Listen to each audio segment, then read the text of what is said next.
یہ کبھی آپ دیکھتے ہیں نا کہ پنجاب کی وزیر اعلیٰ صاحبہ خواتین میں موٹر بائکس بانٹتی ہیں، اتنی سخاوت، ہاں؟ اور وہ بھی موٹر بائک دینا، وہ دینا ہے خواتین کو کوئی اسکول بنا کے دے دو، ہاں، 4 گھر ان کو دے دو، 5 پلاٹ ان کو دے دو، نہیں دینی ہے بائک، ہاں؟ کہ ہم عورتوں کو آزاد کر رہے ہیں۔ بائک کے پیسے کس نے دیے؟ کہ یو ایس ایڈ کے ذریعے سے پیسے آتے ہیں، بجٹ منظور ہوتا ہے۔ جب ٹرمپ الیکشن جیتا تو ایلن مسک اس کے ساتھ کھڑا تھا، آپ تقریر ذرا سن لیں۔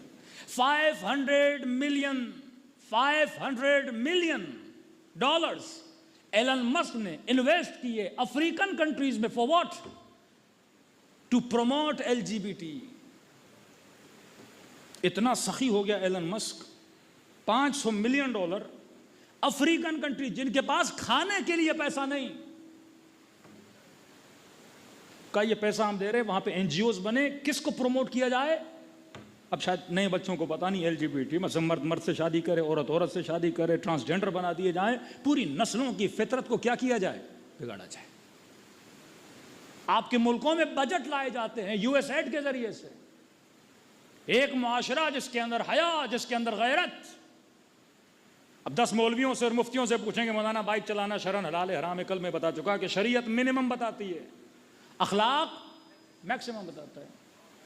ہاں، اسلام میں ہے کہ عورت اپنے محرم کے ساتھ باہر نکلے، بچی بھی رہے گی، محفوظ بھی رہے گی۔ اب کسی کا محرم نہیں ہے وہ ایک الگ بات ہے، لیکن اصول کلی، اب 100 خواتین ہیں، سب 95 کے محرم ہوں گے، کوئی 5-6 ایسا کیس ہوگا، یونیک کیسز، وہ اصول کلی نہیں ہوتا کہ سب پہ حاکم ہو جائے۔ اب ہمارا معاشرہ پاکستان یا انڈیا کئی بے حیائیوں سے بچا ایک چیز کی وجہ سے، اور اس کا نام ہے لباس۔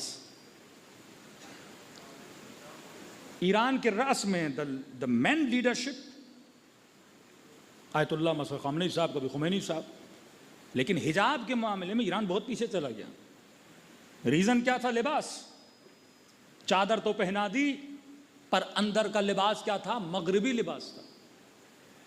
وہ اپنے کلچر کو پروموٹ، کیونکہ کلچر شہنشاہیت نے پہلے سے ہی تباہ و برباد کر دیا تھا۔ جیسے آپ کے یہاں ایک فیشن شو ہوتا ہے تو پاکستانی کلچر کا لباس اس فیشن شو میں آتا ہے، تو ایرانیوں کے پاس کوئی اپنا فیشن ہے ہی نہیں۔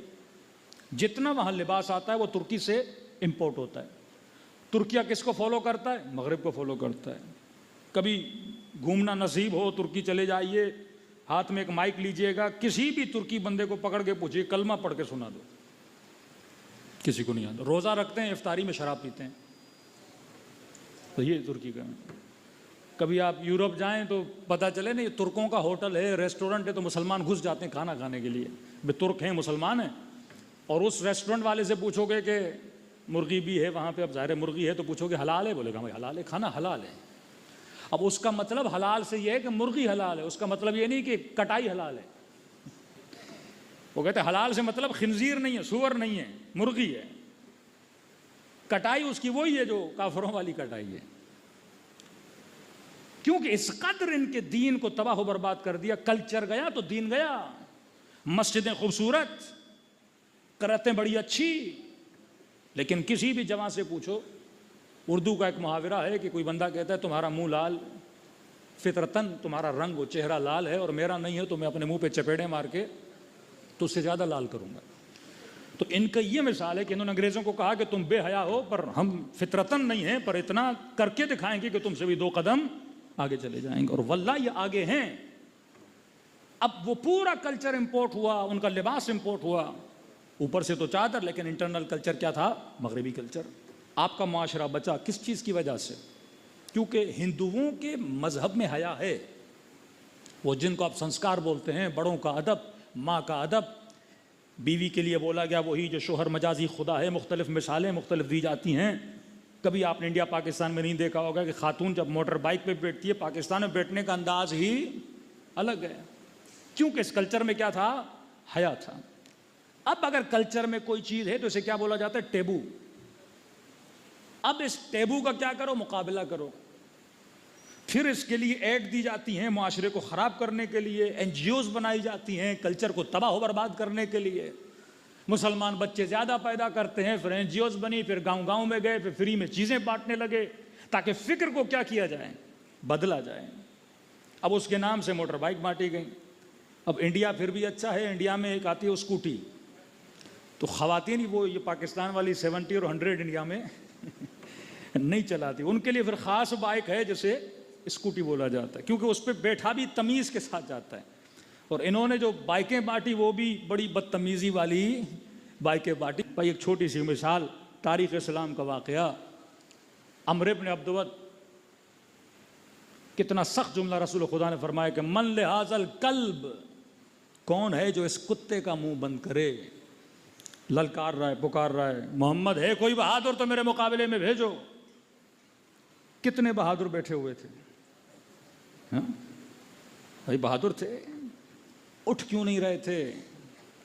کیونکہ وہی ورڈ جو آج بولا جاتا ہے سپر پاور، ایک دوسرے کے کانوں میں بول رہے تھے یہ بڑا سپر پاور ہے۔ ایک دن میں ہم نے دیکھا ہے یہ اونٹنی کا بچہ اٹھا لیتا ہے، کسی نے کہا یہ ایک دن میں پورا بکرا کھا لیتا ہے، کہ اس کے مقابلے میں جائیں گے تو مارے جائیں گے۔ اور اس وقت بھی اس لئی کے مقابلے میں علی بن ابی طالب کھڑے ہوئے۔